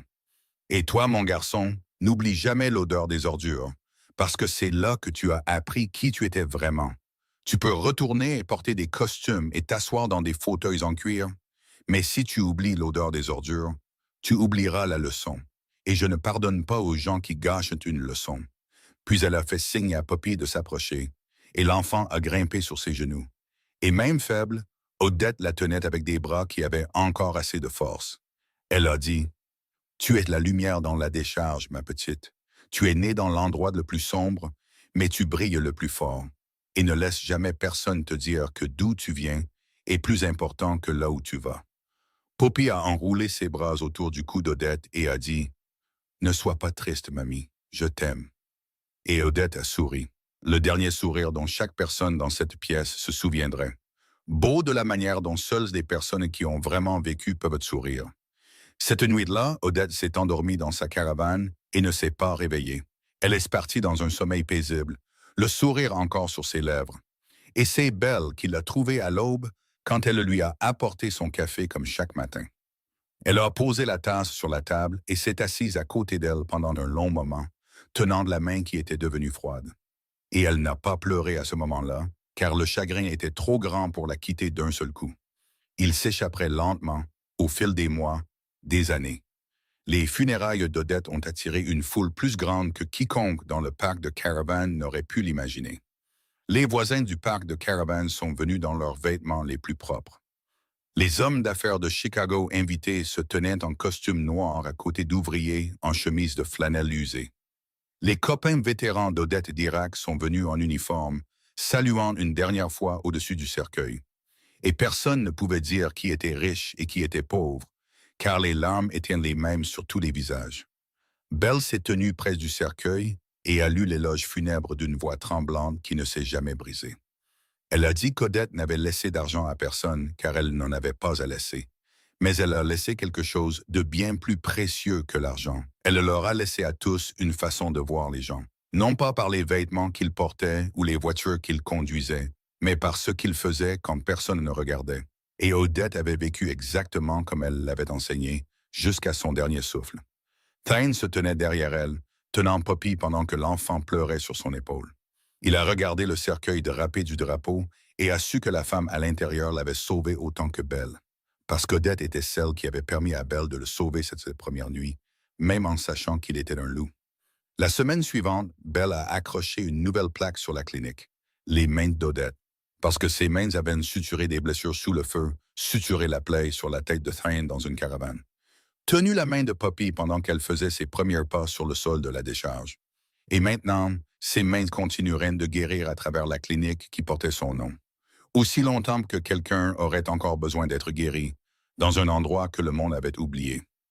Les années ont passé, et le parc de Caravan au bord de la décharge industrielle près de Détroit n'était plus un endroit oublié par les cartes, parce que les mains d'Odette étaient passées de cette première petite pièce à un bâtiment propre et chaleureux de 2 étages, avec une clinique pédiatrique, une clinique pulmonaire, des conseils en santé mentale et un petit jardin devant planté de tournesol.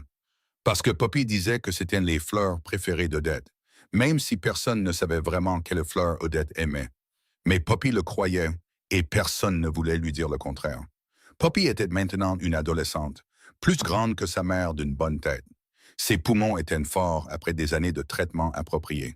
Et elle étudiait de la médecine à l'Université Wayne State, la même école où sa mère avait obtenu son diplôme d'infirmière.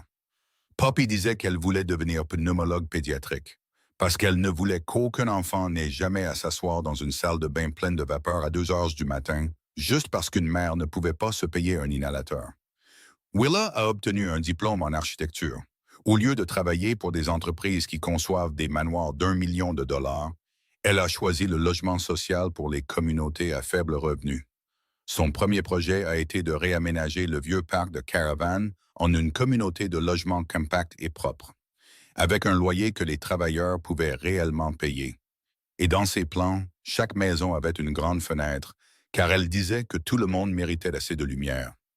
Kendra, ou Miss Kay comme tout le monde l'appelait, est devenue l'organisatrice d'événements communautaires la plus connue de l'Est de Détroit. Elle organisait des kermesses de charité, des remises de diplômes, des mariages pour des centaines de familles à faible revenu. Et chaque événement était beau et chaleureux, marqué par les mains de quelqu'un qui avait autrefois tout eu, tout perdu, et s'était reconstruite de ses cendres. Le mariage de Belle et Tane a eu lieu un après-midi de fin d'automne, sur le terrain même des mains d'Odette.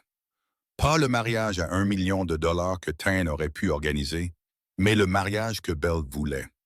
Des chaises en plastique blanc en rangées soignées sur la petite pelouse, des tournesols dans des bocaux en verre recyclé, des guirlandes lumineuses suspendues aux branches d'un vieux chêne, la nourriture organisée par Kendra avec l'aide des voisins, ragoût de bœuf du Sud, maïs grillé, macaroni au fromage que Willa a préparé en utilisant la recette de Belle, et un gâteau à 3 étages que la propriétaire de la boulangerie du parc de Caravane a fait gratuitement. Parce qu'elle disait que Belle avait soigné son petit enfant sans rien facturer et que le gâteau était le moins qu'elle puisse faire. Les invités étaient les voisins du parc de Caravane dans leurs plus beaux vêtements. Des hommes d'affaires de Chicago, les vieux copains d'Irak d'Odette, des infirmières et des médecins de la clinique.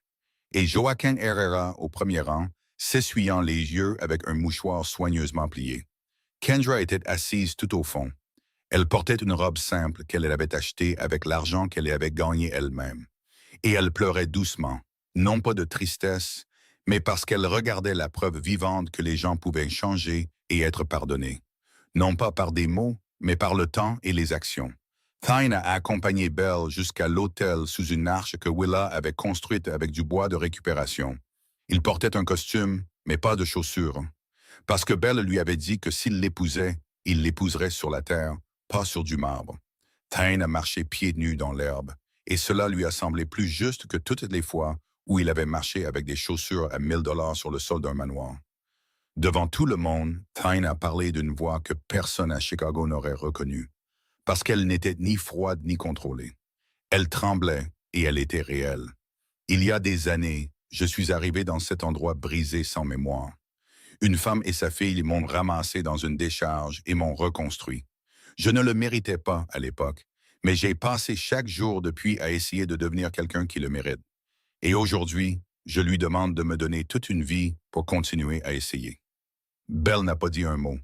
Elle a seulement serré sa main plus fort et c'était suffisant.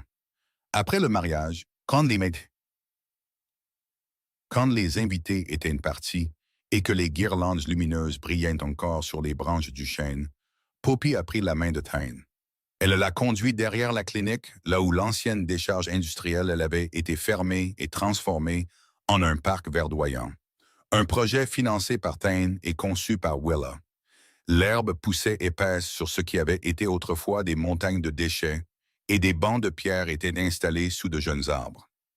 Poppy s'est arrêtée à un endroit et a demandé « Papa, c'est ici que maman t'a trouvé? » Thine a regardé autour de lui l'herbe verte, les nouveaux arbres, le ciel de Détroit passant de l'orange au violet au coucher du soleil. Et il a hoché la tête. « Oui, ma chérie, juste ici. C'est là que j'étais allongé dans les ordures. Et toi et ta mère m'avaient ramené à la maison. » Poppy a serré sa main et a dit « Tu as tellement de chance. » Thine s'est penché et a regardé sa fille, les yeux brillants, sains et ronds qui avaient autrefois été fermés de force sur un lit d'urgence. Et il a dit « J'ai de la chance parce que j'ai tout perdu pour trouver la seule chose qui comptait. » Ils se sont assis ensemble sur le banc de pierre, regardant le soleil de Détroit s'estomper. Et Thine Galati, le chef de la mafia qui faisait autrefois trembler tout Chicago, était assis pieds nus sur un banc de parc près de Détroit, tenant la main d'une fille qui n'était pas la sienne par le sang. Et pour la première fois de sa vie, il a compris la paix. Pas la paix parce qu'il n'y avait pas d'ennemis, mais la paix parce qu'il savait que même si des ennemis venaient, il avait quelqu'un à protéger et des gens qui le protégeaient. Et c'était quelque chose que l'argent, le pouvoir et un empire du crime ne pourraient jamais acheter. L'histoire de Belle n'est pas un conte de fées, parce que les contes de fées sont jolis dès le début. Et cette histoire a commencé dans une décharge, avec du sang, de la peur, de la faim, et le choix d'une femme pauvre qui a décidé de ramener un étranger chez elle au lieu de s'en aller.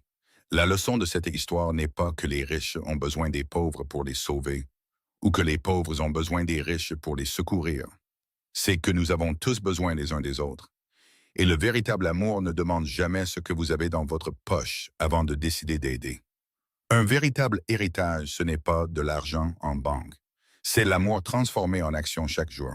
Ce sont des mains qui se tendent quand personne ne regarde. C'est un repas partagé quand il n'y en a pas assez. C'est une vieille chaise en plastique qui a toujours de la place pour une personne de plus. Si cette histoire vous a touché au cœur, s'il vous plaît, cliquez sur j'aime et partagez-la avec quelqu'un qui, selon vous, a besoin de l'entendre. Parce que parfois, la bonne histoire au bon moment peut changer la façon dont quelqu'un voit la vie. Abonnez-vous à notre chaîne pour ne pas manquer d'autres histoires émouvantes chaque jour. Nous aimerions vraiment savoir ce que vous pensez de cette histoire et ce qu'elle vous rappelle dans votre propre vie. Alors, s'il vous plaît, partagez vos sentiments du fond du cœur dans les commentaires ci-dessous. Parce que chaque commentaire que vous laissez est une motivation pour nous de continuer à raconter des histoires comme celle-ci. Nous souhaitons à tous ceux qui regardent cette vidéo une santé de fer, une vie heureuse et des jours paisibles aux côtés des personnes que vous aimez. Au revoir et on se retrouve dans la prochaine vidéo.